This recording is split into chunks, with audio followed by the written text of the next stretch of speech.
Today's speaker is Neel Kamal Chapagain. You'll be talking about why Tilaurakot could not become a world heritage, in quotes, reflections on the politics of heritage. I met Neel several years ago. We were both at that time helping our other colleague, Dr. Arjun Karki, to basically prepare for what's now known as the University of Nepal. More than me, Neel was interested in joining the university as a full-time faculty. Somehow that train has departed, and Neel has actually ended up joining Kathmandu University's Department of Architecture as of last month. So in mid-July, he started teaching at Kathmandu University in Dhulikhel. That's where he lives, and they just come from Dhulikhel, both father and son duo. And before he joined Kathmandu University, for about 10 years, he was a professor of architecture at Ahmedabad University, where he also ran as the executive director of the Center for Heritage Management.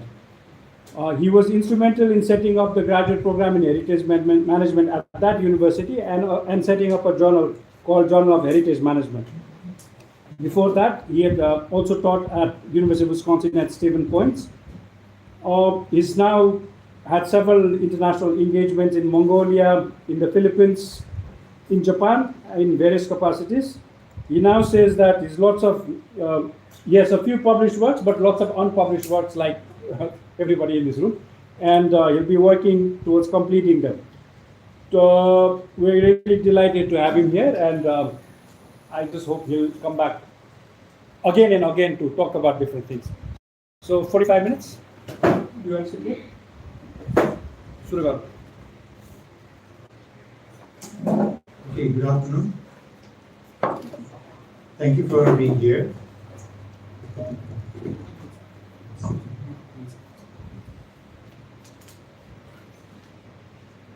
Yeah, so this guy asked me to come to Martin Chautari and talk about something, vernacular architecture or something.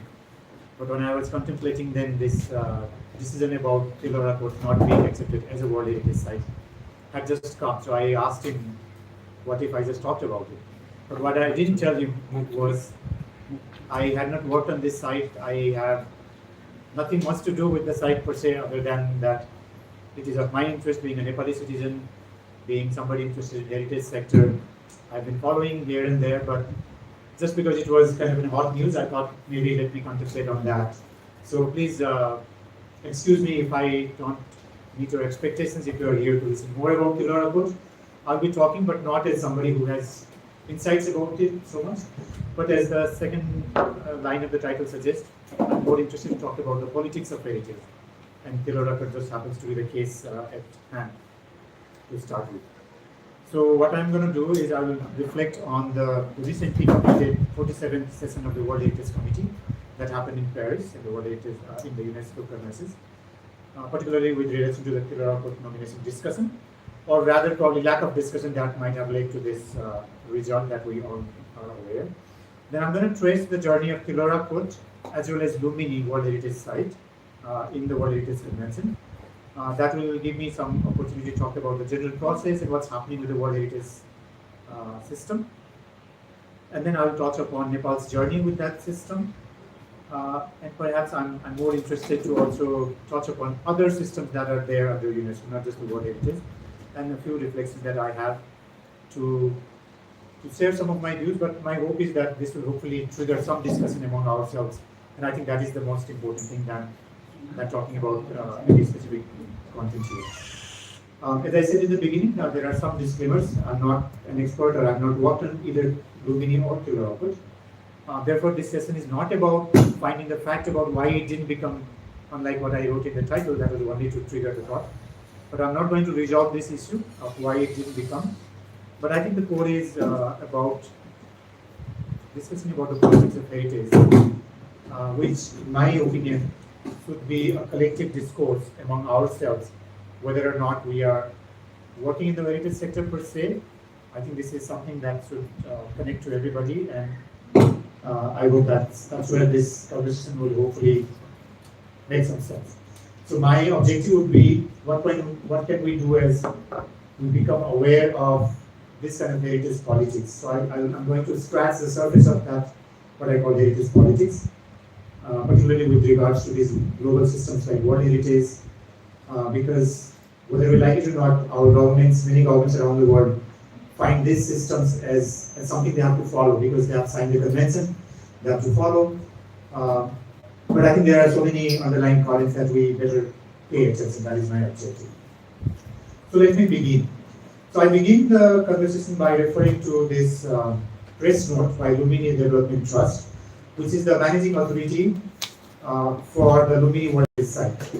And this press note, I took it from the website of Lumini Development Trust, posted in 2024, July, but the date says 2023. Anyway, it captures what Lumini Development Trust has been going through in preparation of submission of this particular nomination dossier that was discussed in the recent World Heritage Committee meeting.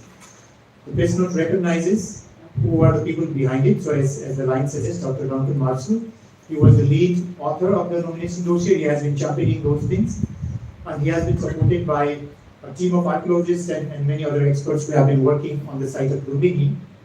And later on, they also worked on Tilaurakot site. So these are the experts who actually would know, if you're really keen to know about this site and what is being proposed and what are there. So I want to recognize their expertise here. But I also want to draw your attention to the last two paragraphs where the Lumini Development Trust says that in preparation for this discussion in the World Heritage Committee meeting in Paris in July 2025, there have been a series of events hosted in the previous World Heritage Committee meetings and elsewhere.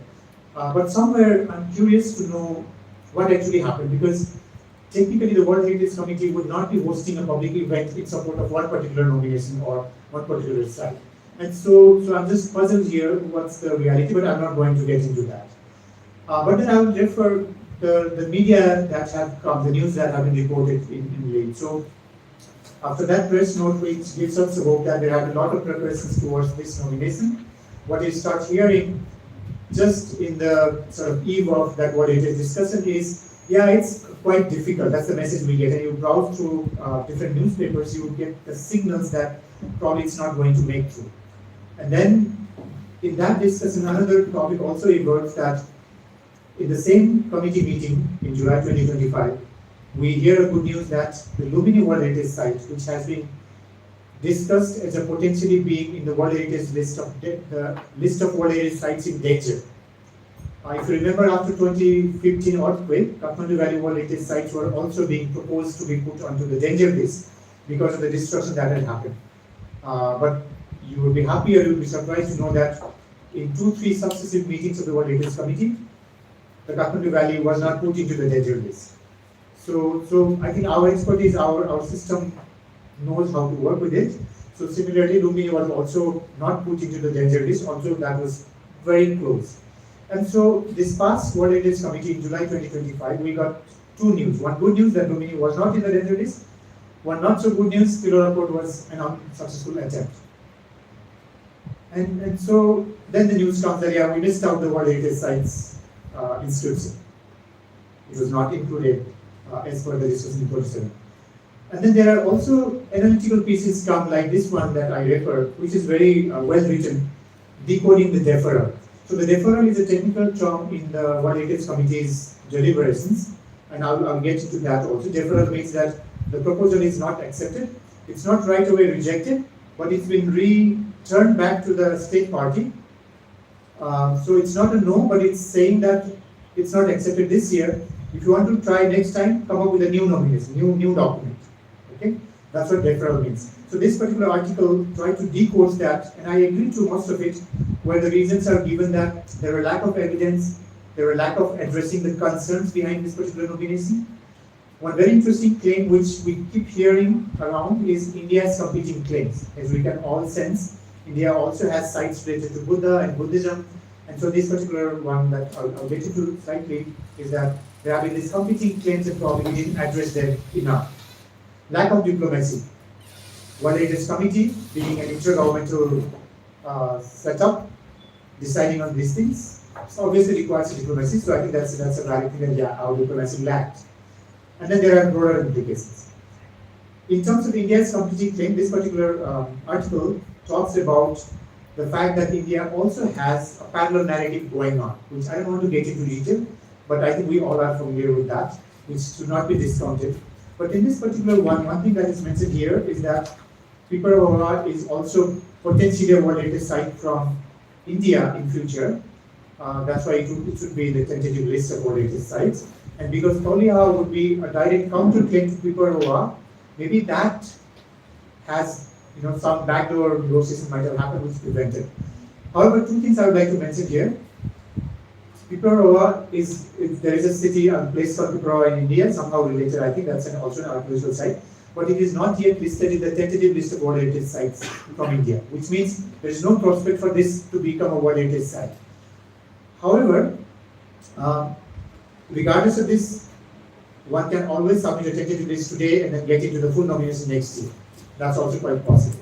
So we cannot discount, but we have to be factually correct here. So let's look at what's the scenario with India then. Obviously, India is way ahead of the game with us. But for this discussion, what is important is India currently is a member of 21 members which make the World Heritage Committee. And India's term from 2021 to 2025. So this was their last year. And if this nomination is submitted within this period, India has a strong chance to raise their hand and say something about the nomination because this is a committee member. Rest of the member states who are attending that committee meeting, they are only observers. They may not have an active deliberations in the committee decision-making process. So that's something we have to acknowledge. So what the earlier article was arguing probably has something there that cannot be discounted. And then for this thing, India has this particular site in the tentative list. But this is the Sarnath site, which is not disputed. This is where Buddha gave his first teaching. And then there is a new tentative site included from India in 2025, which is Australian nomination with all those Ashokan edicts. Now this is of interest to us because Lumini, the birthplace marker, there is also an Ashokan Stapa, the Ashokan pillar.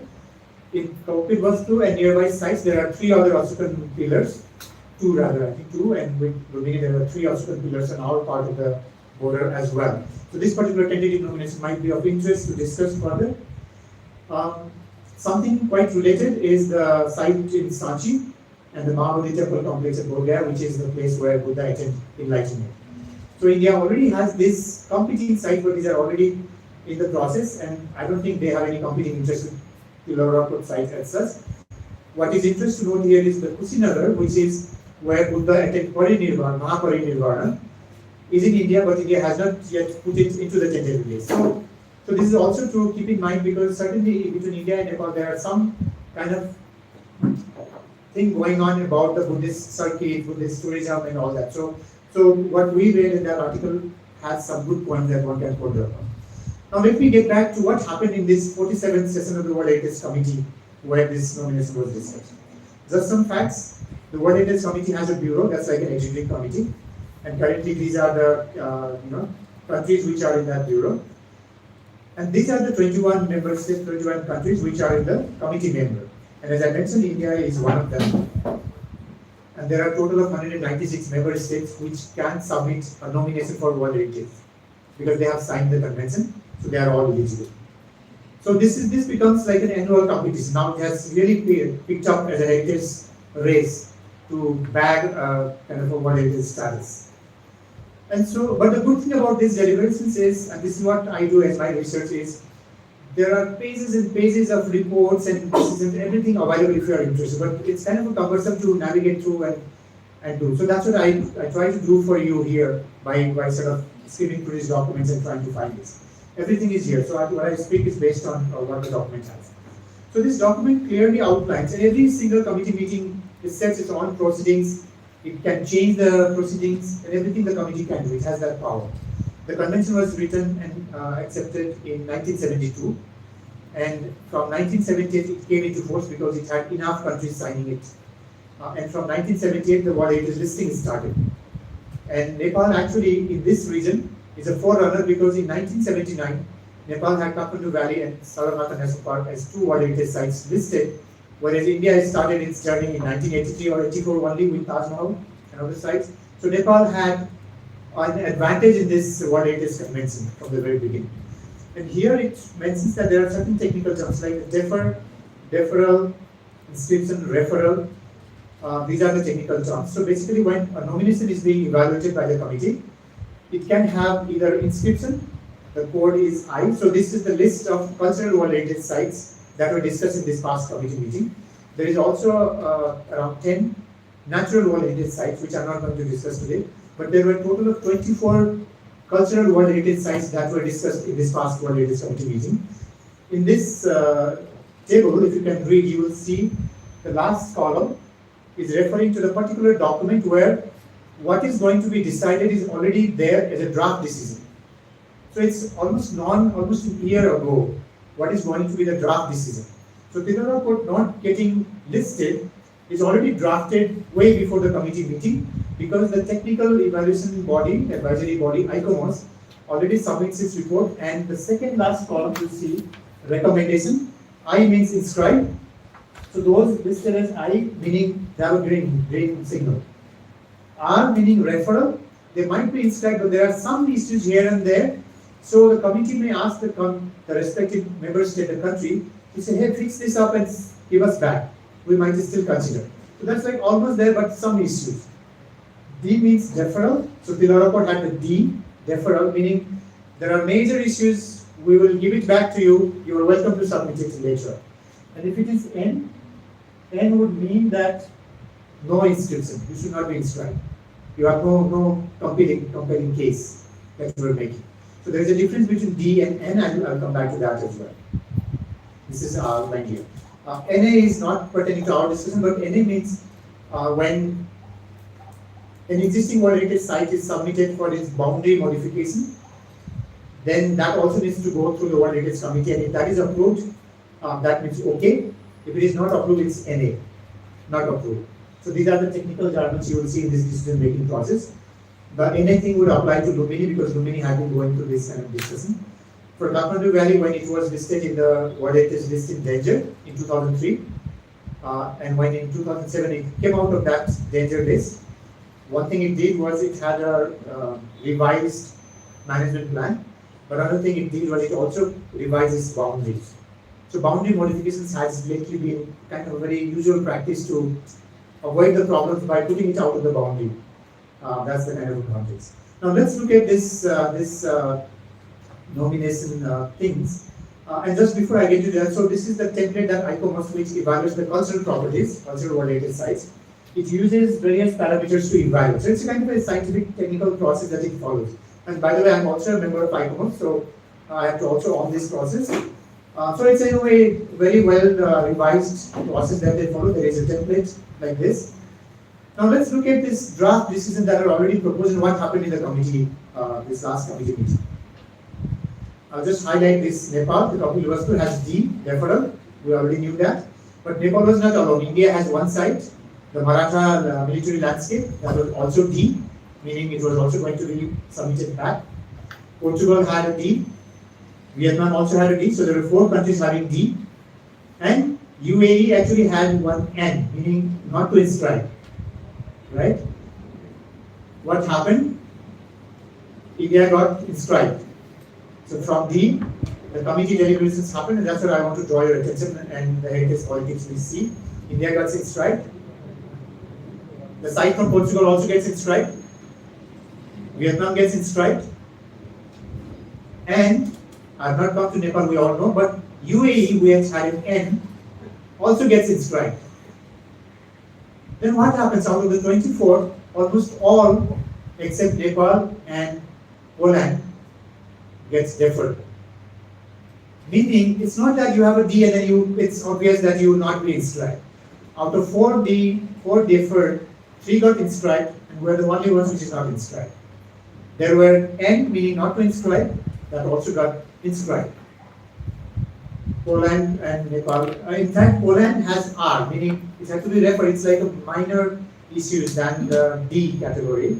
But Poland also got. So you see that the committee decision may be anything regardless of what the ICOMOS had done as a technical evaluation. And I think this is where probably the heritage politics comes into play. Now, I'm not sure how much you have been paying attention, but just to make it easy, I will play this video from the committee. This is recording available. You can actually watch it live as well. This is Korean inscription. So Korea got its sites inscribed. So Korean delegation celebrating. This is a piece. Which Korea? North or South? South Korea. Sorry, South Korea. Tilaurakot, the archaeological remains of the ancient Shakya kingdom, Nepal. But before I give the floor to the Secretariat, Mr. Balsamo, please. So the committee chair asking folks to present the Tilaurakot's evaluation. Concerning the evaluation of this nomination, which is to be found on page 41 of document in page 4. Thank you. Thank you so much. ICOMOS, you have the floor, please. Thank you, Chairman. This is the presentation of the ICOMOS evaluation of Tilaurakot Kathmandu, the archaeological remains of the ancient Shakya kingdom, Nepal. The ICOMOS report can be found in document int.8b1 on page 133 of the English version and page 168 of the French version. On this evaluation, ICOMOS has received a letter on factual errors and has acknowledged some of these errors. The nominated property is located on the bank of the Vanganga River in the Greater Lumbini area in Nepal. It preserves archaeological remains of a settlement that developed into an urban form in the 6th century before Common Era and was centered on a fortified citadel with additional residential and industrial areas, religious complexes, and other monuments surrounding it at a distance. You can all read that text. I got that video clip because of the time interest.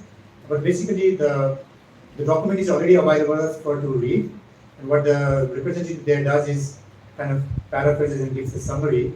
And what is interesting to know is, after the document is submitted, the draft decision available, the committee members may actually propose amendments to the decision. And those are already available, and there are communications between the member state and the World Heritage Committee, ICOMOS. So multiple rounds of communication already happens before the committee deliberations. That's what the chair does by asking the rapporteur, have there been any amendment proposals? And in Nepal's case, unfortunately, there have not been any amendment proposals. And let's watch this video towards the end of it.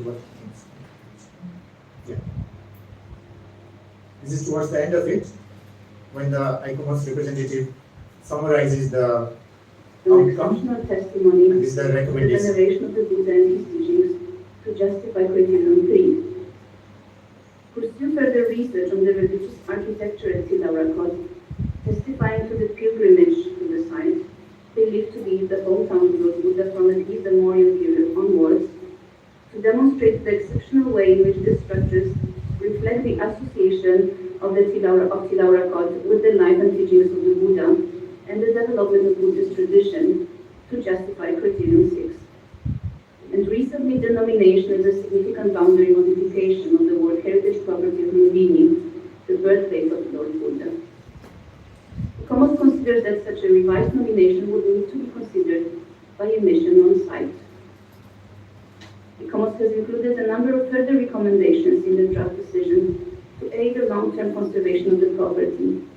These are outlined in the evaluation report. Thank you. Thank you, ICOMOS, for your presentation. I would like to know whether there are any comments concerning this nomination. Libanon, you have the floor, please. Thank you, Mr. Chairman. We thank ICOMOS for their evaluation. ICOMOS proposes to consider the site as a significant boundary modification of the World Heritage Property, Lumbini, the birthplace of Lord Buddha. This proposal seems to us very appropriate. An exceptional testimony. So I will skip this one also. So basically, in that deliberation, none other country but Lebanon only spoke, and it spoke in favor of the draft decision. Whereas typically, if you browse through the video recordings, whenever that happens, this is like, no, we think there is a valid case and we can consider this. That kind of discussion happen. But here in this case, Lebanon favors the draft decision, which means this should not be inscribed. And there have been no other comments or no other proposals, anything, so the chairperson goes through the committee and deliberation and adopts the decision. So whatever we knew ahead of time is what is adopted by the committee. But then I will now play another clip. This is about that UAE nomination. You remember it had the N, which is the worst draft decision. Just a few minutes of that. This is the Maya cultural landscape of UAE, already presented. Now floor is open for the discussion. I see no more questions and comments. I now invite you to adopt the draft decision for it. So I got that clip. So basically there were a number of countries which speaks on favor of this nomination. And then what I show you here is how the draft decision gets amended. 7.com 8b.12. But before doing so, I would like to ask the rapporteur if she has received any amendments on the draft decision proposed. She has received one amendment proposed by Zambia. One country proposed. But through the course of deliberations, many other countries joined Zambia's proposition that this should be inscribed. Now you see the countries joining the list to turn the decision in favor of UAE, so it becomes an inscription. Paragraphe 2. Inscrit le paléo-paysage de Faya, Émirats Arabes Unis, sur la liste du patrimoine mondial sur la base des critères 3 et 4.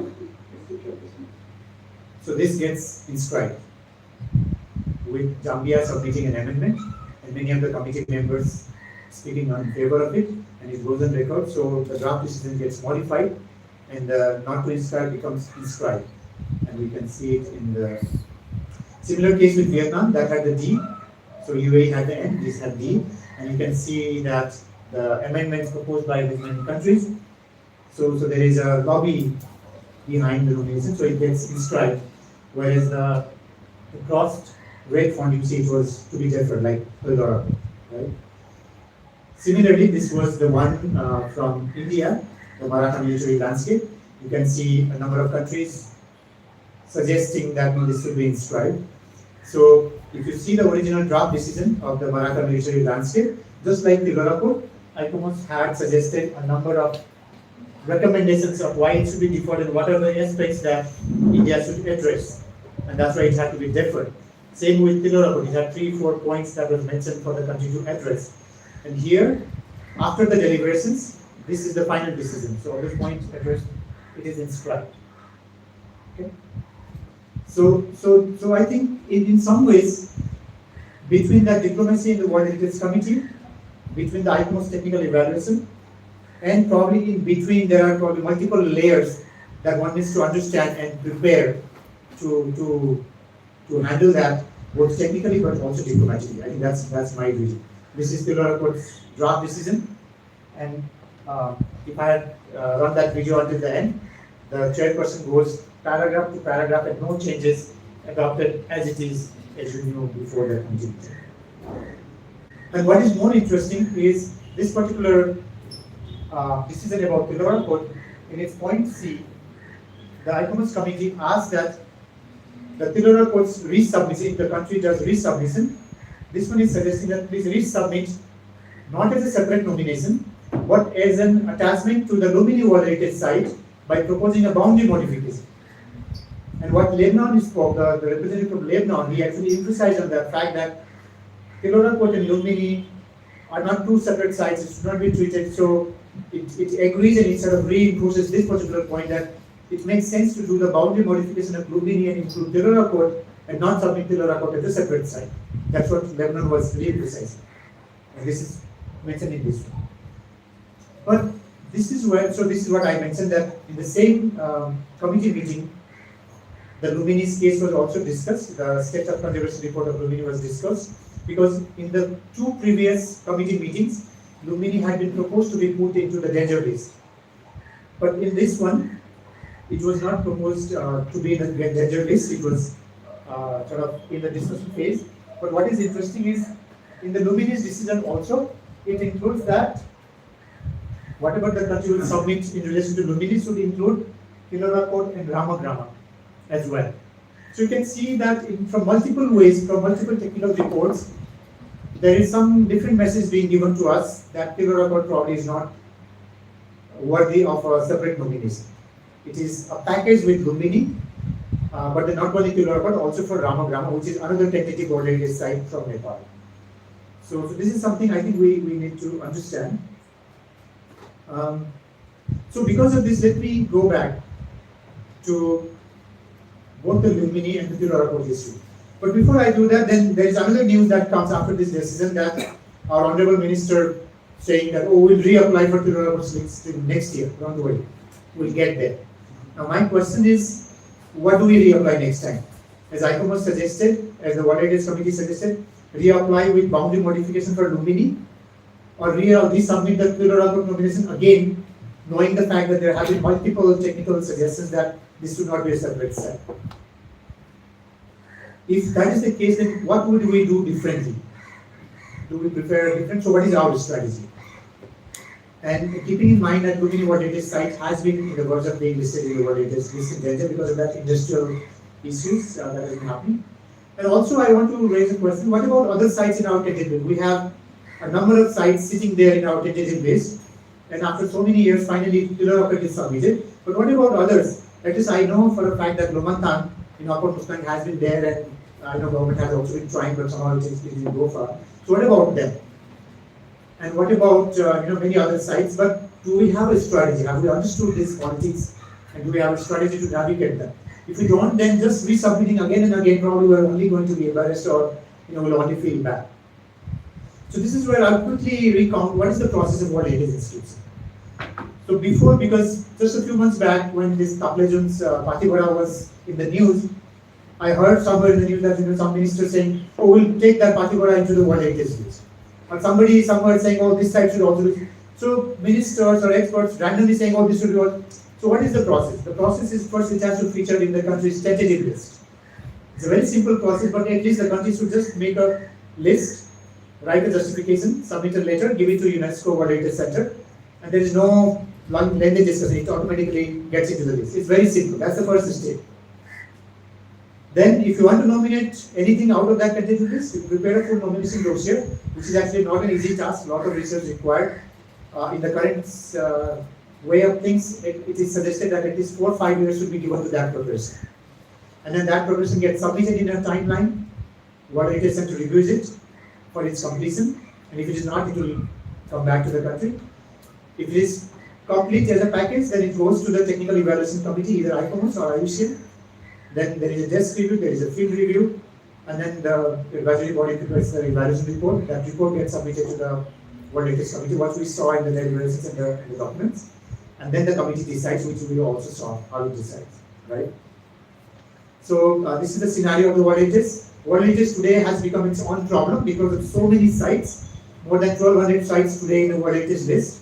There have been questions also being raised about what is the point of World Heritage nomination now. There is just so many sites, and this is the trajectory of how it's been growing. It has become very popular recently. But then there are also member states which have no inscriptions, including Bhutan in our vicinity and Maldives.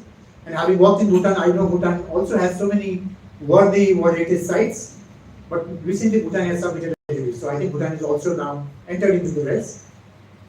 These are the danger lists. I will skip it in the interest of time. Now, what is the scenario recently about the World Heritage Committee deliberations? I could actually go back to 2015-16, around there, when we start seeing a rise of a trend in the World Heritage deliberations where the technical recommendations have been turned upside down by the committee. The committee is not a technical committee, it's a diplomats committee, right? But before that, there is a technical evaluation. And as a member of ICOMOS, I raised a question when I had seen, so I think in 2017-18 somewhere I wrote a paper also challenging ICOMOS participation in this whole process, because what's the point of a technical evaluation? Because if it gets thrashed down either way by the committee, right? But that's my viewpoint as an ICOMOS member, because I felt bad on that. But if you look at the previous, just last 2 years data I could scan through in the last few days, it's not a surprise, Jaipur become inscription, or inscription becoming not inscription. Also, there is a percentage being noted these days that how many of the nominations are actually from the countries which are sitting in the World Heritage Committee. Because, I mean, it's not that, but then one can say, they have some kind of privilege as well. But that's not, in my personal opinion, that's not the case. So that way, now let's connect back to the Lumbini. And this is how the Kapil Vastu also connects. The history is Kapil Vastu was part of, Kapil Vastu and many other Buddha-related archaeological sites of Nepal were part of the package when Nepal submitted the first nomination dossier after Chitwan's nomination in 1983, 87, I have that data also. In 1993, this was submitted, and the site, what it is name was Lumbinian Associated Sites, which included Tilaurakot. But that time, the committee evaluation said that Lumbini had enough evidence, but other sites, more archaeological excavations required, more management plans required, So it suggested that Lumbini is worth, but then other sites need to have more information, more research. And therefore, it suggested that, it was deferred at this point also, 93 also, and it was given back to Nepal. It was not inscribed in 1993. One of the recommendations was, next time Nepal should come up with a tentative list, and this is when the World Heritage System had started to have a tentative list.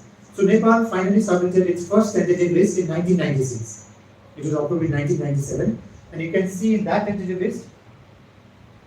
So please understand the timeline. 93, Nepal submitted a nomination, Lumbini along with Tilaurakot, Ramagrama, everything else, right? It was not accepted because we are not ready with those huge chunk. In the next submission, first in 96, we submitted a tentative list because that was the process. In which Lumbini is one site, Tilaurakot another site, and Ramagrama another site. So from that on, we made these three sites distinct potential World Heritage sites. That's why what happened. Actually, this happened simultaneously. This submission and the Lumbini's revised submission happened at the same year. So you see nomination number 666, revised one. So 666 was the number given in 1993. It was revised and submitted in 97. Now in this nomination, I'll just quickly go to what was the. In this one, you can see the report on the website, it is available. The committee suggested that out of those, here I mentioned it, Lumbini is ready, other sites are not ready. So it accepted that Lumbini can be in the World Heritage site, not Tilaurakot and others. So in 1997, finally Lumbini gets inscribed, and one can say that ICOMOS was very considerate about Nepal's situation, and so it accepted Lumbini in the World Heritage list, and then suggested that in future Tilaurakot and Ramagrama can be brought in with a boundary modification. So this idea of boundary modification actually goes back to the 90s in the very early submission of Lumbini itself. And then in the process, what happens? Every few years, country has to submit a report called State of Conservation, reporting to the World Heritage Committee what is the status of this particular World Heritage site. Are we doing enough? Is it managed properly? Are there any conservation issues? So same way for Lumbini in 2020, during the pandemic phase, Nepal submitted a State of Conservation report. And in that report, particularly the industrial developments around Lumbini was flagged as a concern. And in the greater Lumbini area, this has been flagged. And again, it was flagged in 2023 in Riyadh, World Heritage Committee meeting in Saudi Arabia. And in this particular one, the idea of putting World Heritage site of Lumbini into the danger list again came. And luckily, I think diplomatic things happened, so it was avoided. So Nepal was given more time. In 2024, in the meeting also, Nepal was given another chance. It was not put into the danger list. But this year, it was sort of not proposed to be in the danger list. So maybe there is some give and take happening between these two decisions regarding Nepal. So one can look into that as well. This is what I want to refer as heritage politics, because there are a lot of negotiations happening. So how do we look at this? And one document I want to refer to, this was when Nepal started preparing for this particular nomination dossier. It was done over the course of time. At least in 2021, this particular workshop document which is available, we know for a fact that they're having a strategy. Back in 2020 itself, different options were discussed. And one of these options were going by the Archaeologist suggestion, should we go for Lumini's boundary modification and propose Tilaurakot as part of Lumini's larger Greater Lumini World Heritage Site, or should we go for Tilaurakot as a separate nomination, saying it's an ancient Sakya kingdom. And as this paragraph from that report summarizes, it was very consciously decided not to use the association with Lord Buddha with Tilaurakot and say the title that Tilaurakot is a ancient Sakya kingdom. And I think there have been very informed decision-making process. So it was decided that we should go for a separate submission. That's when, so from 2021, at least we can see that a rigorous process has started. Several constitutive meetings have happened and all that, and we can see the outcome now. So I think we failed somewhere, maybe some places to do that. Now that article that I referred earlier, Dr. Vidhu Kayastha, proposes what should Nepal do for future resubmission. And he suggests that to strengthen archaeological evidence, obviously, enhance diplomacy, improve coordination among the Nepalese stakeholders, and refine the management plan. But I think there are something more that we will have to consider. And this something more that I'm referring refers to something within us, but something beyond us as well. What I consider something within us is something that was reported in Nepali Times just a few days back regarding the communities around Tilaurakot, that there are several concerns from the community members. There have been reports of families being relocated in preparation of this nomination because the boundary has to be clear, because we have to show that we have been managing, we have prepared, all that kind of thing. So probably the World Heritage process may require us to look at it one way, but looking at our own socio-cultural systems, we might have to link things. So I would like to just acknowledge, I'm not saying I agree or disagree because what is reported in this particular report, but I think the ground realities is something we have to consider, and maybe that also worth looking at. So I have only 5 minutes. I think this is something I would like to suggest, that we also consider our own ground realities, our own community concerns. Let's not leave people behind when we go for this kind of global nominations. But yes, maybe look at what's happening across the border, what are the interests. Are there any synergies that we may have to tap in and maybe use them? Or are there any potential conflicts we may have to avoid, or maybe get into some kind of dialogues, because these are something we cannot ignore. So in my opinion, if we go for either resubmitting Tilaurakot or submitting Lumini as a major boundary modification, I think we need to look at few things. But I would like to maybe step one step back and say that I, as a citizen of Nepal, I would not personally be so worried about what happens to Tilaurakot at this point, because Tilaurakot is getting a lot of attention. I think there is a momentum going on. Let that momentum continue. But let's also not forget about so many other sites within Nepal that might deserve the nomination. So what I see as the most important thing with regards to World Heritage Convention and Nepal's participation is we must revise our tentative list. Since 2008, the tentative list has been sitting there, and we have not been doing enough to that. We also need to know that there is a quota that World Heritage Committee has quotes now, because the World Heritage institutions have been exponentially increasing. Now a country can submit only one nomination per year, and we cannot submit both. You have to choose either Lumini or Tilaurakot next time. So let's be strategic with our quota and do that. We have to also address those recommendations from the advisory committee with relation to Lumini, but which has been repeatedly including Tilaurakot and Ramagrama. We better either address that. We cannot just be avoiding that comment and doing our own things. I think we have to be technically sound there. And of course, the diplomatic engagement, I think there is a very valid point on that. But I think in a larger way, we have to also think about our own larger consequences. What is the implication of these institutions? What do we mean by achieving these institutions? Are these mere status symbol, or are these going to be a tool for our social development, or probably some larger agenda for our own country? We should not see heritage institutions just for the sake of heritage institutions. We should have a larger implication, because it takes away a larger part of our budgetary allocations. Until now, I think we rely so much on foreign donations for our heritage business. I think we should revisit that practice.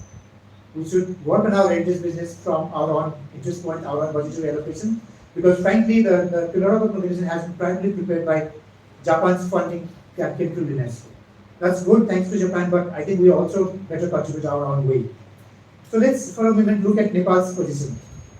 As I mentioned, Nepal in the very beginning had a very good standing in the World Heritage Convention. In the highlight I highlighted, back in the when Nepal joined and when the World Heritage started, Nepal was in the committee. And actually, I don't know, and I would not like to say this, but coincidentally, it appears that when Nepal was in the committee, apparently Nepal had an advantage. It seems like because that was the year Nepal also got two of its sites inscribed right away as the first inscription from the entire region. Whether these two things are connected or not, I don't know, but it's a very coincidental fact I found. So what happened? Nepal joined in 1978, in 1979. But this is something I would like to point out in terms of diplomacy. I'm curious, and many of you may know General Barsnat, who was the ambassador to Egypt at that point. I have a feeling that he was very interested. He probably had contributed towards Nepal's first nomination, Kathmandu Valley and the Sagarmatha National Park, because I think he might have his own personal interest. He might have pushed that. So, because he seems to be a very multidisciplinary person. And similarly, within that term itself, 1979 to 83, in that term itself, Nepal gets another inscription, the Chautari National Park in 1984. And after that, silence, and 1997, Lumbini. And after that, total silence, we have no nominations.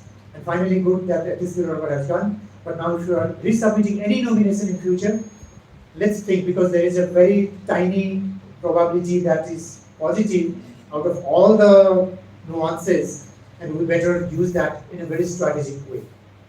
And so, as I suggested, we better address this tentative list, because the first submitted in 1976, second list submitted in 2008. And if you look at this, no natural heritage sites are proposed in the tentative, meaning that we have no foresight for any of our natural sites to be our future World Heritage sites. And I think that's a very glaring gap. And therefore, it's an overdue. I would also like to say, I'm just concluding now. Before concluding on this particular World Heritage discussion, I would also like to remind us that World Heritage is not the only thing to think of. In terms of the heritage sector, in terms of heritage inscriptions, there are other systems also, like the intangible cultural heritage, which I'm sure Nepal has a lot of good chances, and we have so many things to think about, propose, do a lot of things about our cultural diversity, and so many things that counts as intangible cultural heritage. Luckily, I think we are finally getting there. We have ratified the convention in 2010 itself, but for the last 15 years, no single inscription. Finally, we are getting there, because you may have heard in the news that Yomari got inscribed in our national inventory finally. But I'm surprised why only Yomari got inscribed. There have been 100+ proposals, but those 100+ proposals were declined because our own committee, national committee, thought, oh, this is not complete for this thing. I felt bad, because we should have facilitated those processes to the committee and said, oh, do this and bring it up. Our first list of intangible cultural heritage should have more than just the Yomari, but at least there's a good sign we have now. So if Nepal submits anything to the UNESCO's inscription in the intangible cultural heritage, maybe Yomari is the one that we are thinking, but there are so many. I think we need to think about that as well. But I would also like to voice from this platform that this two inscription system, World Heritage and ICL's intangible cultural heritage, now has become two parallel inscription systems across the world. And I think we should very strategically use both of them. I'll give you an example. If we discuss about Kathmandu Valley World Heritage sites tomorrow, and if we do not talk about our jatras or so many things that happens within Kathmandu Valley with the Newa culture, I think our talk about Kathmandu Valley is just totally incomplete. Why not also use this other convention also in a strategic way to complement what we already have in the World Heritage list? Same way with Lumbini, same way with maybe our Sagarmatha National Park as well, because Sagarmatha is not just a national park as a natural heritage site for us. Sagarmatha is also a cultural symbol. So I think with this multiple inscription system, we ought to move forward with an integrated approach. I think bits and pieces here and there is not going to work, and we're not going to be so proud of our heritage. But this middle one is not a convention. The Memory of the World is not a convention, it's just a program. But I find that Nepal already has two inscriptions in that particular register. Two of our ancient manuscripts are already listed. That's a good thing. So I think our diplomats, our bureaucracy already knows these systems. We're already there. But what we have not done is we have not probably tackled the nuances, the diplomacy, the politics. But I think we are also ready for that. We just need a frank conversation, critical discussion about it. This is news that I just came 2 days back. the Supreme Court ordered to manage the industrial development that has hampered the Luminis. And I think this probably connects to this World Heritage Committee meeting, which gives me a positive sense that, yeah, within Nepal, things are happening. People are taking actions from this angle to that angle to make this happen and make sure that our World Heritage are better managed. So I think I'm not suggesting that things are in a bad situation. I think we are well prepared. Our universities are really coming forward with very strong interest in heritage. Maybe that's something to tap in. Our bureaucracy also, I think, is much more aware. There are a lot of international capacity building happening, and I see in every meeting I go, every training I go abroad, I see some Nepali colleague there. So I think we are now ready to have really a critical discussion. But in my opinion, to get there in this scenario, we need to discuss, we need to reflect on some of the critical questions. For example, about Lumini, I already mentioned that. But we also need to think about other sites. We also need to think about beyond World Heritage sites. So these are the few questions. I'll just put it here and I'll stop. I think I already run out of my time. And the last question or the concern I'll raise is, when we prepare for this kind of recognition and when we are really making robust heritage policies, cultural policies, let's not forget our communities, our cultural diversity, and let's make sure that all these national or international heritage missions, and I use the term mission in the inverted code because UNESCO used that word, and somewhere we also use it. Let's make sure that those missions are aligned to communities' interest, to public interest, and also vice versa. Let's also make sure that public are also interested in that particular mission. This heritage mission will not be successful if it is only an elite mission or a government's mission. I think it has to be a ground up. And I think in context of Nepal, with the kind of democracy we have and kind of awareness we have, I think in various index we are really very positive. And let's capitalize on that and drive this heritage policy, heritage mission in that way, not the very conventional way. And therefore, my concluding reflection is, what I see as a researcher is, there is a dilemma of how we see our heritage. Mostly we see our heritage through others' eyes. And this is where the colonial gaze, or what some of the heritage scholars call as an authorized heritage discourse, we only follow that.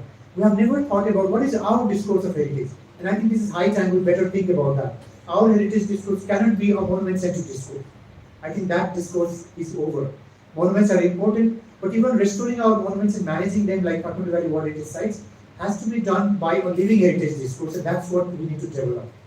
There are several technical dilemmas. I'm not going into detail there, but I think we are prepared now. We have handled, like for example, authenticity has been one term I have been dealing with, and I think Nepal can have a good lessons to the world. How do we handle the authenticity? Living heritage discourse. I think we are so strong on that. And therefore, while heritage has become a popular term, you will see it used in many different ways. That's a very positive thing. Let's use that to drive this discourse both ways, the expert way, but also the common people way. I think, and this has to meet, and this is already meeting, right? And so to conclude, I will just say, I am a member of ICOMOS Nepal, and both ICOMOS International.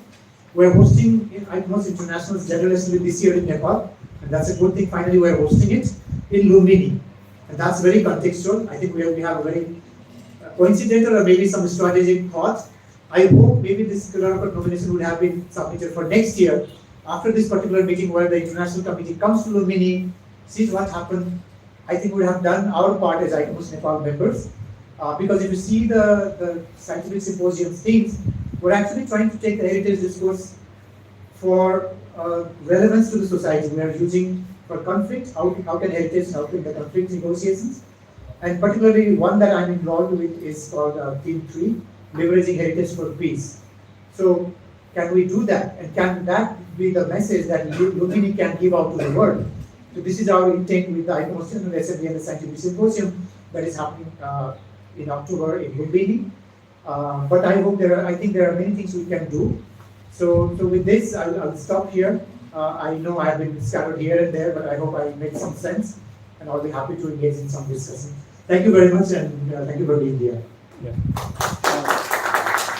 Thanks for giving us lots of things to think about. But before I open the floor, the way you explained the D decision, I was translating it into my journal editor's hat, and I translated that as revise and resubmit.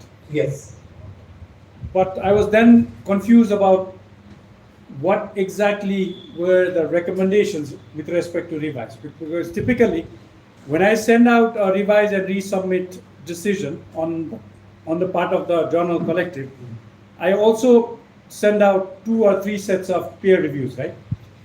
And in the cover letter, I actually tell the colleague whose submission we've reviewed, you can ignore this part of the review comments by reviewer 1, because if the reviewer 1 has gone on a tangent to the main focus of the analysis of the submitted article, then that's really not helpful. If I'm saying, read everything that's been suggested by the 3 reviewers and decide for yourself.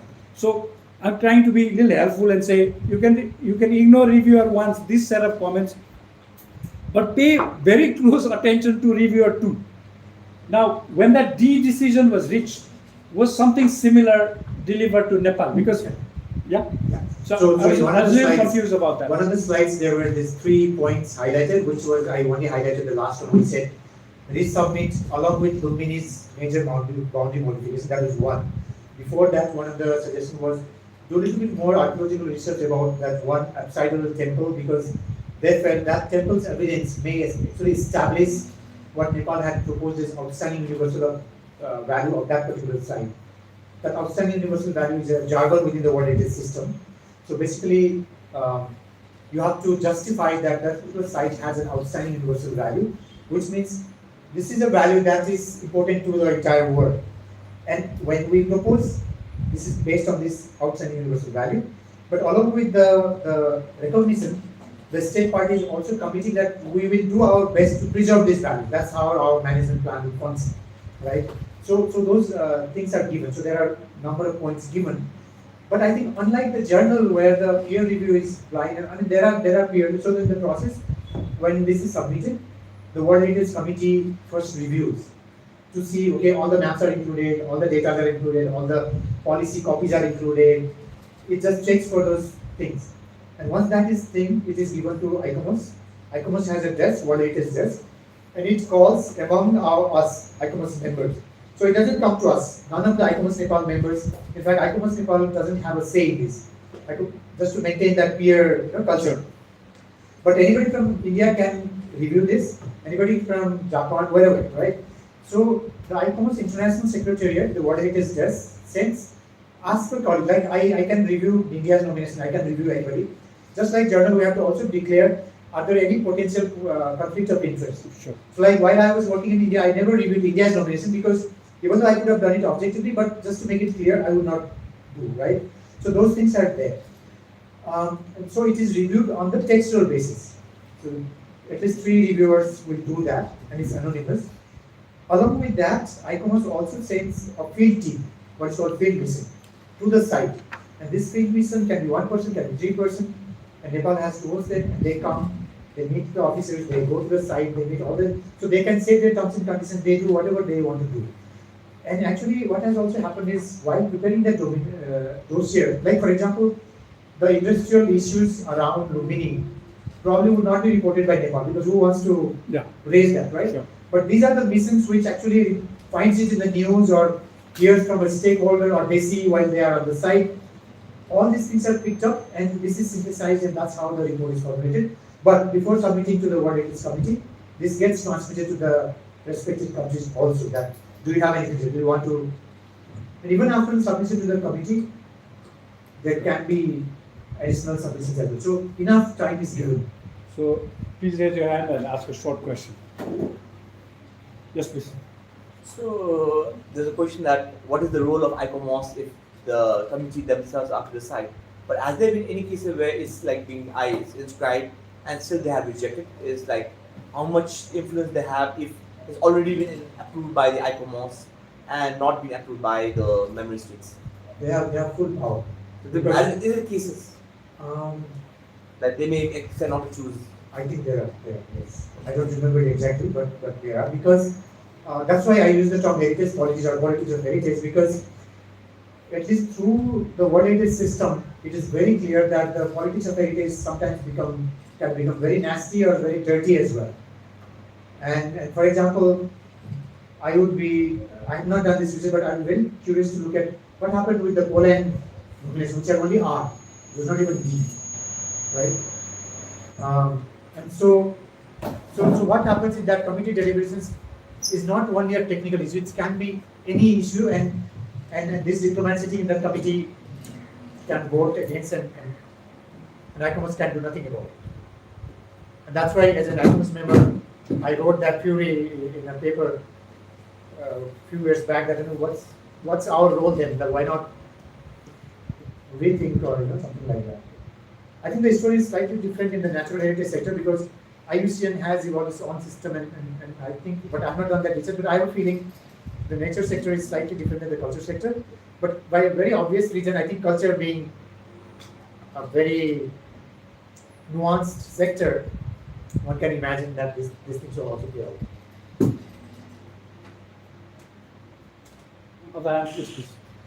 So I'm not sure if you'll be able to answer my question, but it's more related to heritage politics. Yeah. In terms of Tilaurakot, Tilaurakot is something, it was a kingdom that was there like centuries ago, right? But then now to preserve that, like we'll have to also rehabilitate or displace a lot of people that are already living in the vicinity. So how do we justify that to preserve something that was there hundreds of centuries of years ago? We are now like displacing so many people and the heritage that's happening right now. So how do we justify that? So in the heritage sector, when we talk about heritage values, because in thinking one way, when we think of heritage as a social construct, that this is all we make up, right?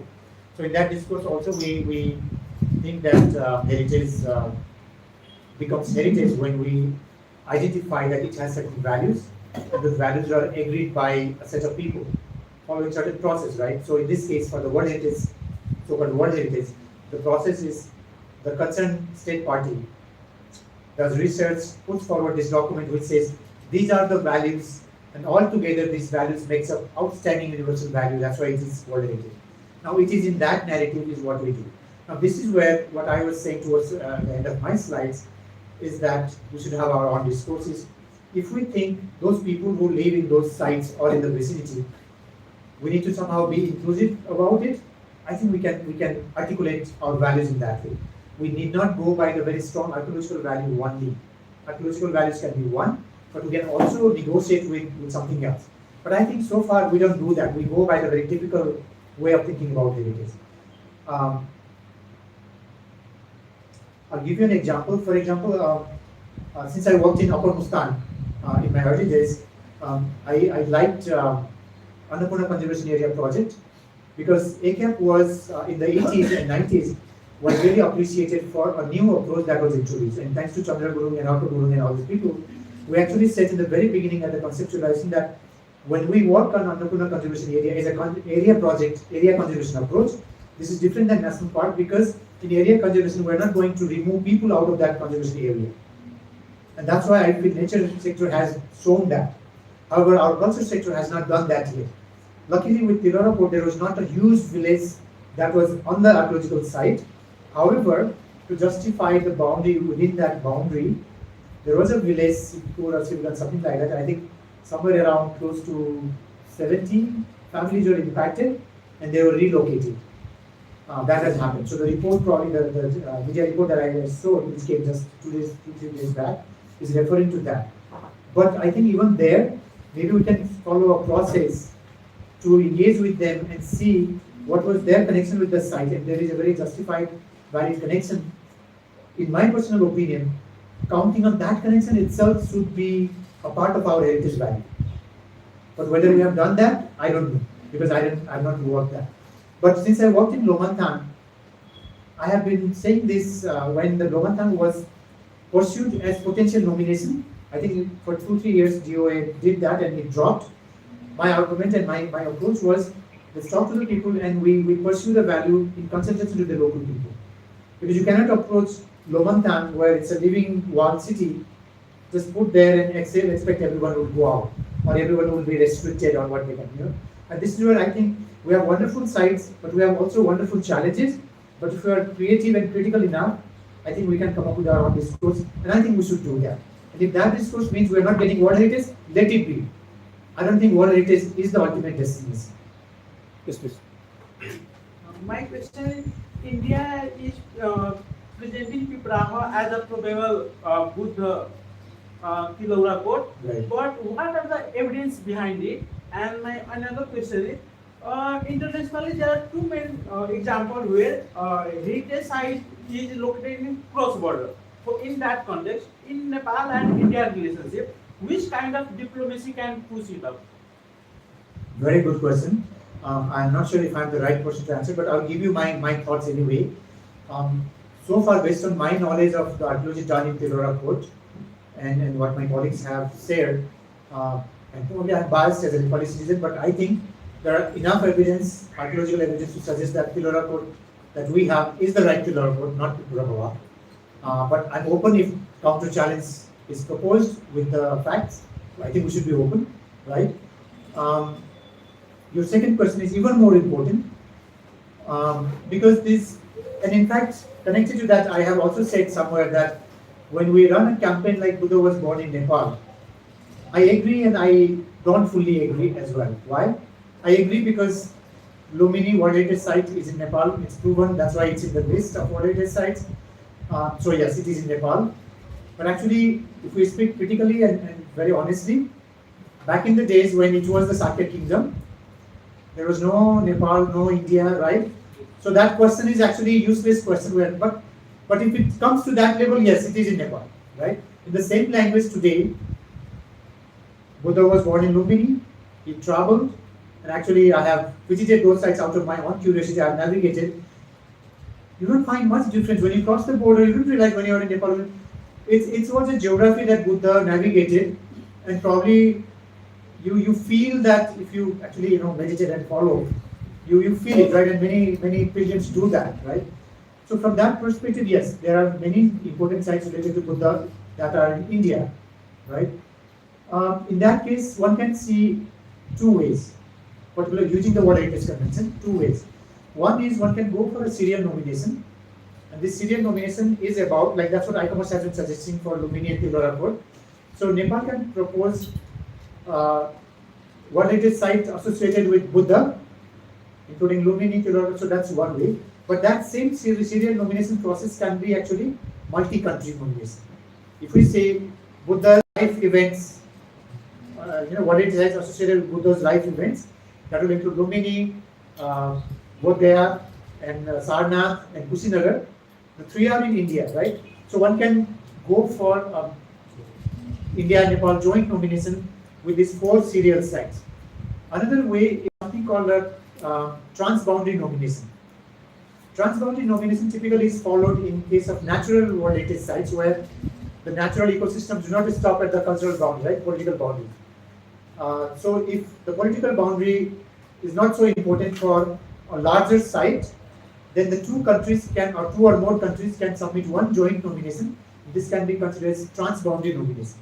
The difference is in serial nomination, these are like pockets, like in Kathmandu Valley.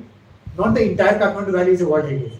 These are pockets of our, Darbar, 3 Darbar squares, 2 temple complexes, 2 Buddhist stupas. So these are pockets, dots connected as a one package of World Heritage. So that's serial nomination, category nomination.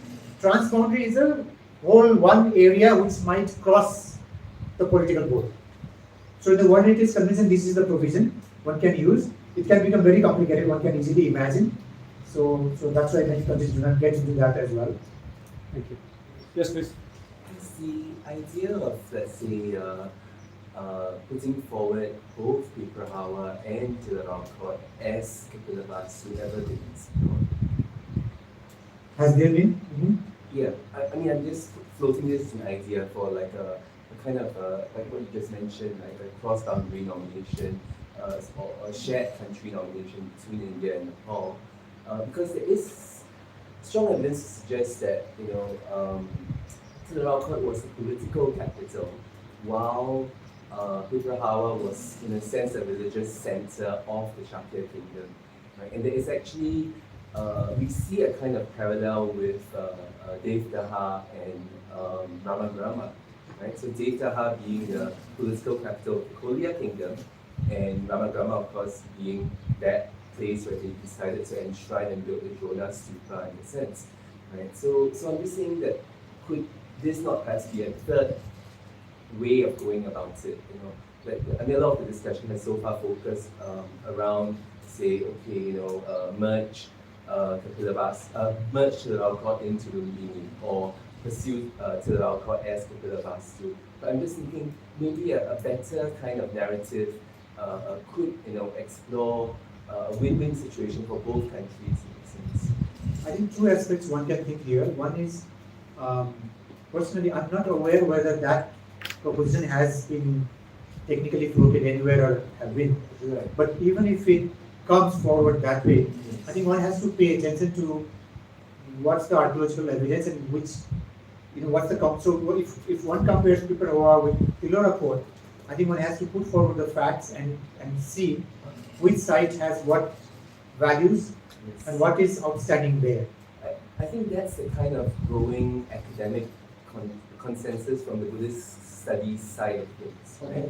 So that indeed, yes, we can't seem to deny that there was evidence that Piparhoa was a religious center. There were monasteries there, the relic casket of the Buddha was found there.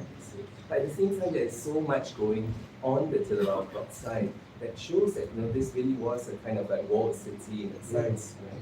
So I think the best way would be, my thought would be, forget about World Heritage for a while. Right. Because something I have to emphasize is, World Heritage is just an institutional system put forward by UNESCO, and it is as good as one subscribes to.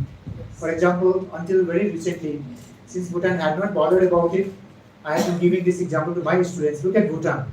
Had not bothered about World Heritage, doesn't have to worry about what the UNESCO mission is going to say, because Kathmandu Valley every single year almost has to worry about, UNESCO mission is coming. What do we do? DOA staff has to run around. Bhutan was in its happiness, right? So my best example was, don't get into this thing. You are on your own. Your heritage is your heritage. Why bother? And that's where the heritage politics come, because World Heritage, in a way, is a politics, right? It is a politics through its system, but also what it does and how it has been used. What it is being used for, and therefore it's heritage politics. And World Heritage today is becoming a very good tool for that. So my suggestion for the Buddhist scholars would be, forget the World Heritage. It's just an inscription. If tomorrow, let's say, there is another coalition of heritage scholars around the world, and they come up with another another system, maybe that is more popular, that might be strong. So don't think World Heritage is absolutely the top and the rewarded thing. I don't think it's that, right? So if we agree on that, then I think the scholars should focus on the scholarly content, look into that.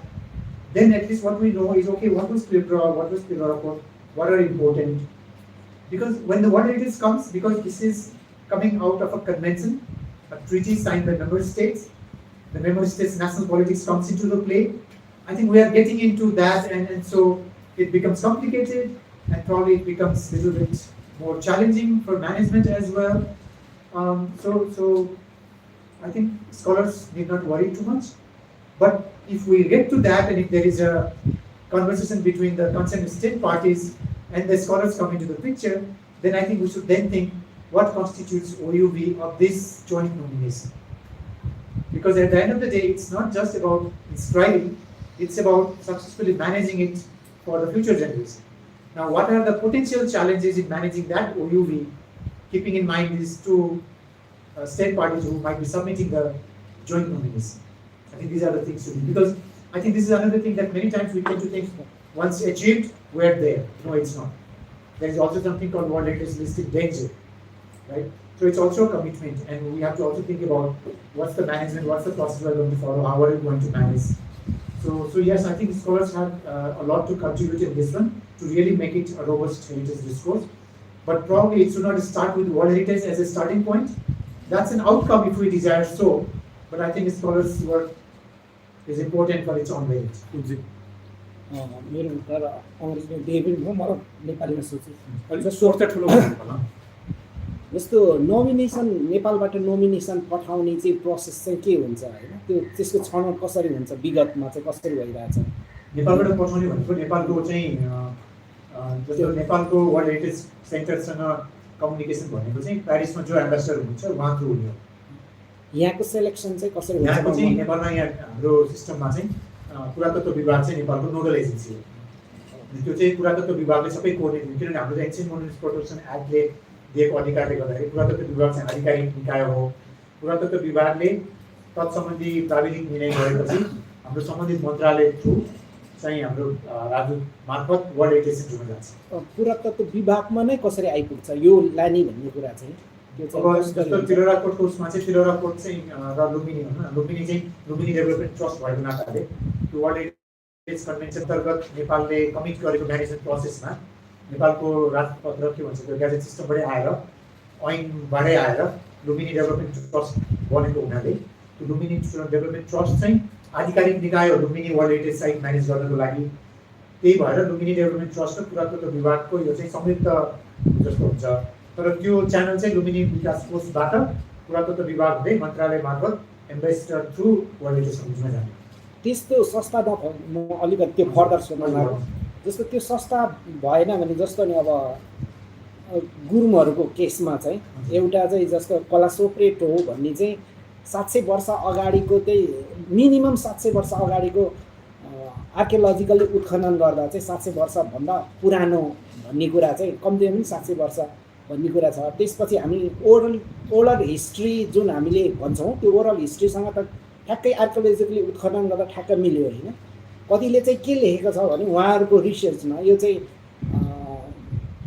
Old heritage site बन्न सक्छ कुनै बेलामा तपाईँले चाहिँ गर्यो भने भनेर लेखेको थियो कतै। त्यस्तोको लागि चाहिँ के हुनसक्छ यो चाहिँ सम्भावना? तपाईँले भनेको अहिलेको कुरा त अलिअलि त आइसक्यो होइन। दुईवटा पार्ट हो। एउटा चाहिँ त्यो साइटमा के छ त्यो रिसर्च गर्ने पार्ट अघि उहाँले टिक गरेको भने जस्तै त्यो गर्ने त पार्ट छँदैछ। यदि त्यो चाहिँ अब सम्बन्धित समुदायलाई यो जुन पुरातत्व विषयमा पुरानो त्यो त्यस्तो लागेको खण्डमा नेपालको अहिलेको विद्यमान प्रावधानमा चाहिँ हामीले त्यस्तो बेला चाहिँ पुरातत्व विभागलाई खबर गर्नुपर्ने हुन्छ। र पुरातत्व विभागले अब पुरातत्व विभाग हटाएर त्यसको प्रारम्भिक सर्वेक्षण गरेपछि हुँदैछ भनेपछि अब उहाँहरूले आफ्नो आगामी वर्षको कार्यक्रमहरूमा त्यसलाई राखेर आधिकारिक रूपमा त्यस सम्बन्धी धारणा हाम्रो बनाउनु पऱ्यो नि त। त्यो बनाउँदै गएर गर्दै गएपछि अनि यदि पुरातत्व विभागले अब नेपालको पर्मिसन त्यो पनि महत्त्वपूर्ण हुने रहेछ भनेपछि पुरातत्व विभाग अब मैले अघि भनेअनुसार भनौँ न म त के भन्छु भने अब त्यो टेन्टेटिभ लिस्ट सब्मिट गर्ने भनेको कुनै ठुलो कुरै होइन। आज चाहिँ ल तपाईँको कुरा सुने ल सर हेल्प गर्नु पऱ्यो भने नि एक हप्तामा मैले एउटा लिस्ट बनाएर दिन्छ पुरातत्व दिएपछि त्यो लिस्ट भइहाल्छ। र त्यो लिस्ट भनेको चाहिँ एकदम दिइसकेपछि ढुङ्गेमा लेख्यो भन्ने पनि त्यो लिस्ट चाहिँ भोलि फेरि अर्को वर्ष चाहिँ अघिल्लो वर्षको लिस्टमा चाहिँ 2टा साइट चाहिँ नहुनु पर्थ्यो भन्ने हो भने हामीले फेरि संशोधन गरेर अर्को धेरै युनेस्कोले त्यसैलाई मानिन्छ। त्यो चाहिँ पहिलो स्टेप हो।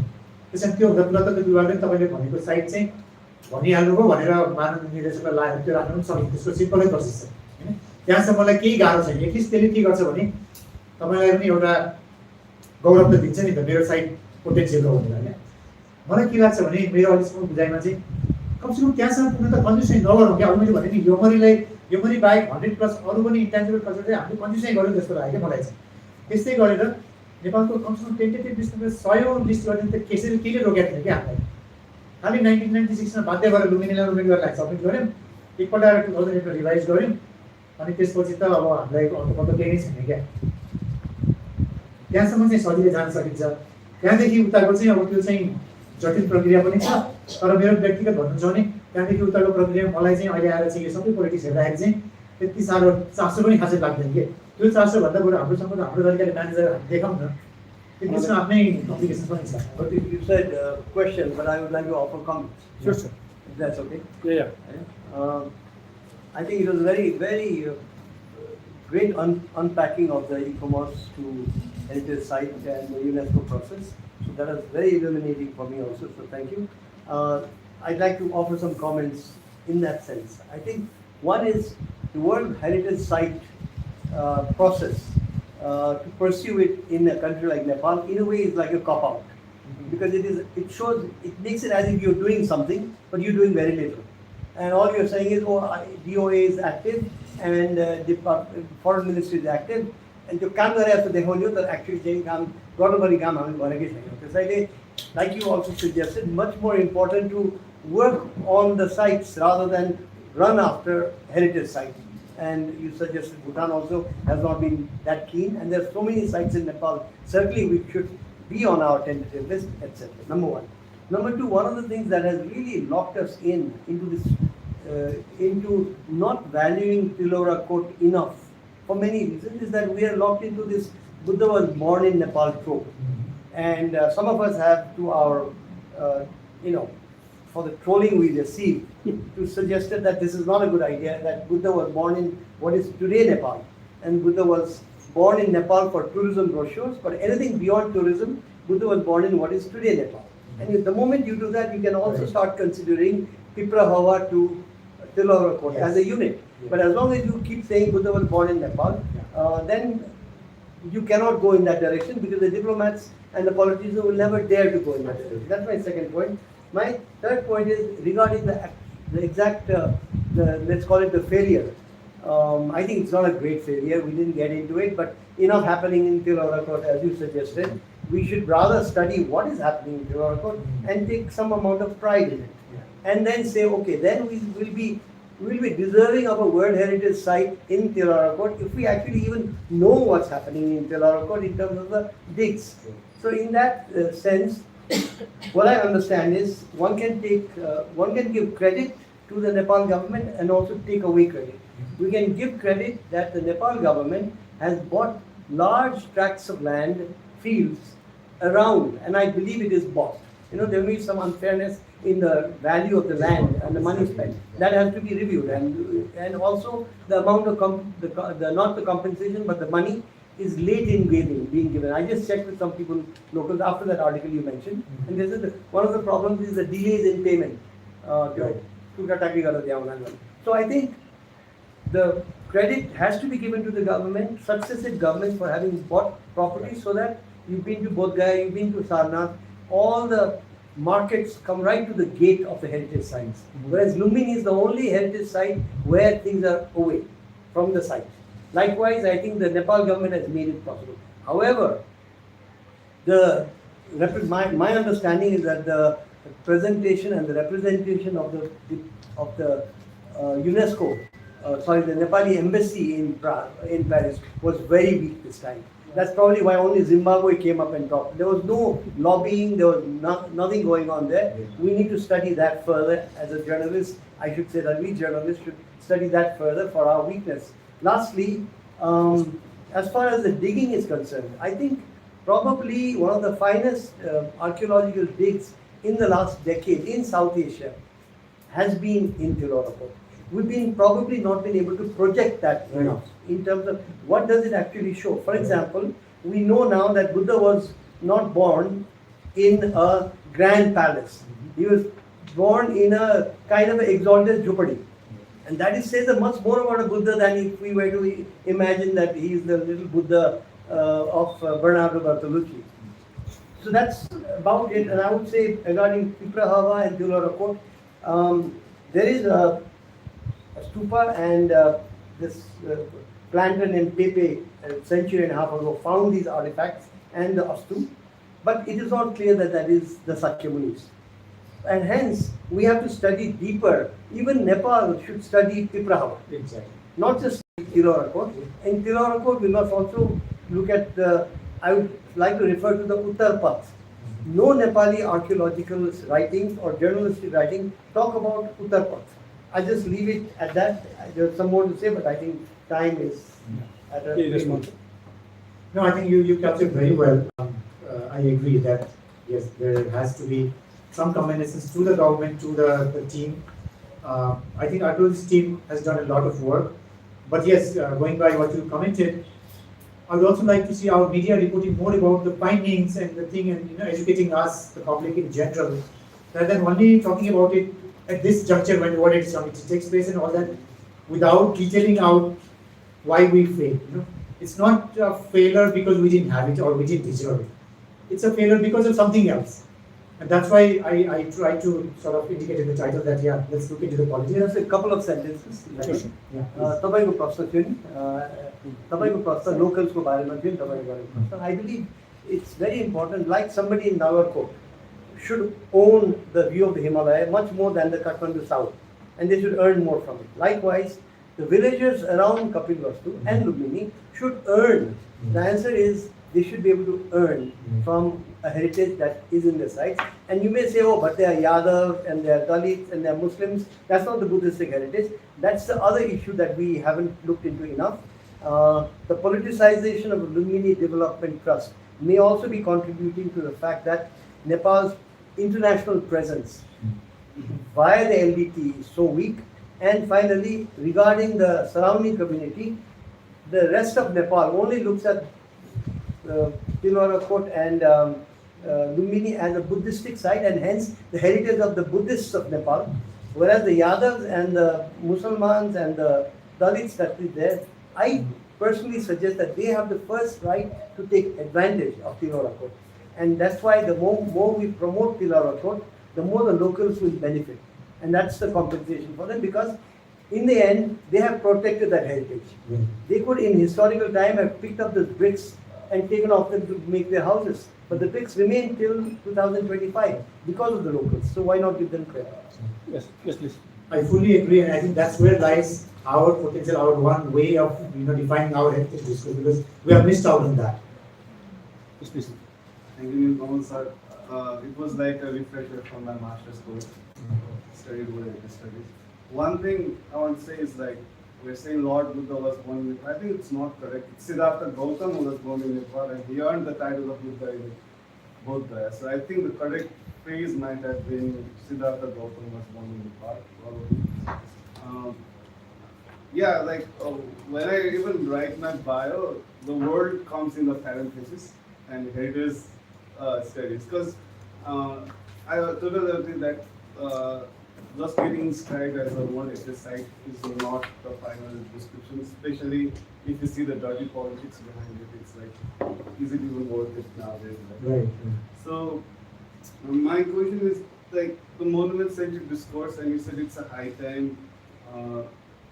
Yes, we have to go, but is there any, like, momentum or inertia that has been taken place within Nepal? Because I saw the decoding the deferral and the comments the person wrote, and they said, like, hire international experts to do this, but I didn't see any national experts should also be incorporated in the process of researching and, like, probably producing the nomination brochure later on. So yeah, that's it. And also I want to emphasize the asymmetry that's there. Like, if you list the World Heritage Sites around the world, you'll see the dots on the map. On the Europe part, it's like immense. Maybe China has a few more, but like the asymmetry is there. Also the nature-culture divide we talk about a lot. Even in your graph, the natural heritage sites are too few. Yeah. But I mean, Nepal, it has like 2 natural sites, but again, like Sagarmatha being, it's like a cultural landscape more than the natural heritage sites again. So Can I stop you there? Do you want to respond to it? No, I think these are good points. I agree. Thanks for raising that. But I think one question you were asking was whether we are ready for that kind of discourse and all that. I think we are getting there because now look at the even media reporting. Like, for example, in various newspapers, once in a while you get to read really good analytical articles written by young journalists. That's really wonderful. People like you who have even published studies abroad, but then you have your own way of thinking. I think that's important. And I think we are getting to a good number now that we can have good discussion on these things. I'll particularly refer to post 2015 earthquake reconstruction process, the case of Kashmir and Rani Pokhari. I think these are the good moments to feel good of how the local community had on and come forward. I think in ICOMOS Nepal we are growing, we are sort of driving that kind of discourse also. So I think there are many, and so I think probably for us who study heritage and think of this as a profession, we have to be stay abreast with the global politics and the global discourse. But I think we should also play with that without forgetting what is our ground and what is needed here. And I think we can do a lot. And it's already happening because within the ICOMOS international system also, I think our voices are now getting somewhere there. So I think, but we should not be just happy with that. I think there's a lot more we have to do. So I fully agree with you. And as Karan sir suggested, I think we all have to come together on this drive, because it's not just for so-called heritage experts and all that. Because the moment you say heritage experts, there is a thinking that only it goes by the skin color or it goes by the nationality. Those days are over, I think. More of strong discourses are coming from Asian countries and other sectors. So I think we should do that.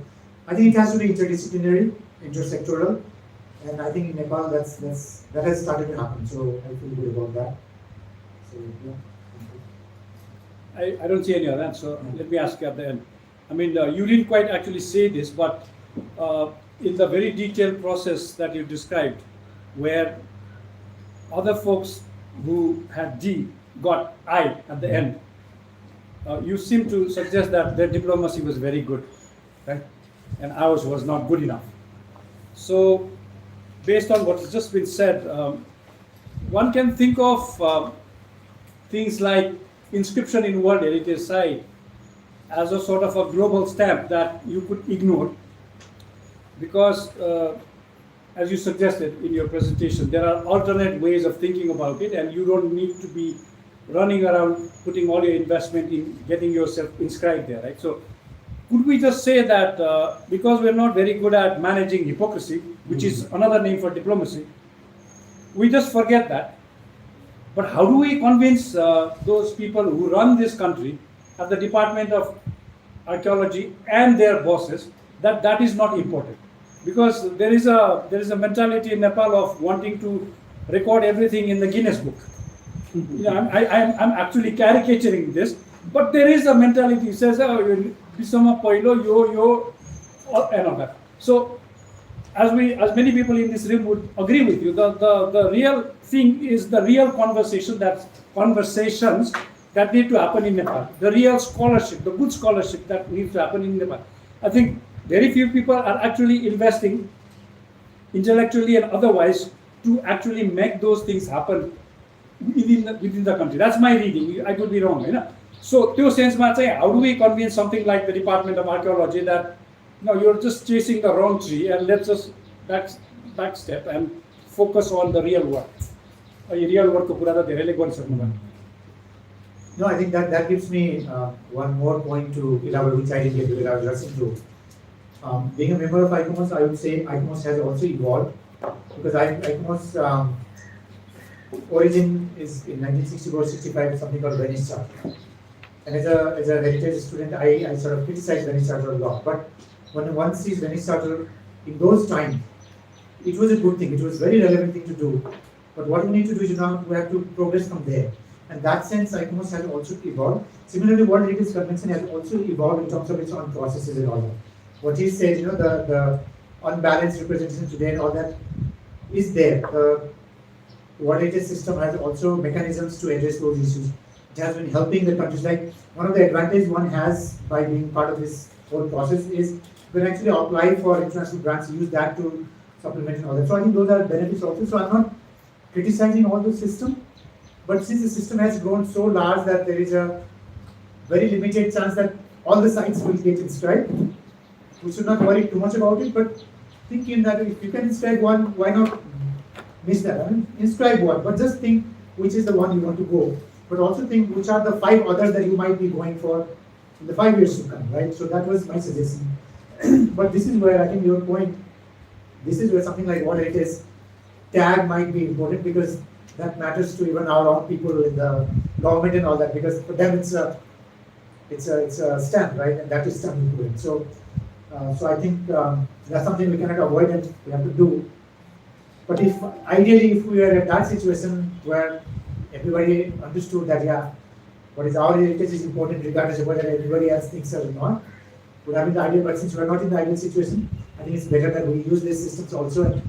And otherwise, for example, if not for World Heritage, I don't think we would have done so much to Lumini or to Tilaurakot and others. And that's unfortunately the situation. So, yeah, thank you. So thank you, Neel Kamalji, for this first presentation. This is his first. It is going to be first among many, as we can see. And thank you all for coming, and please come again.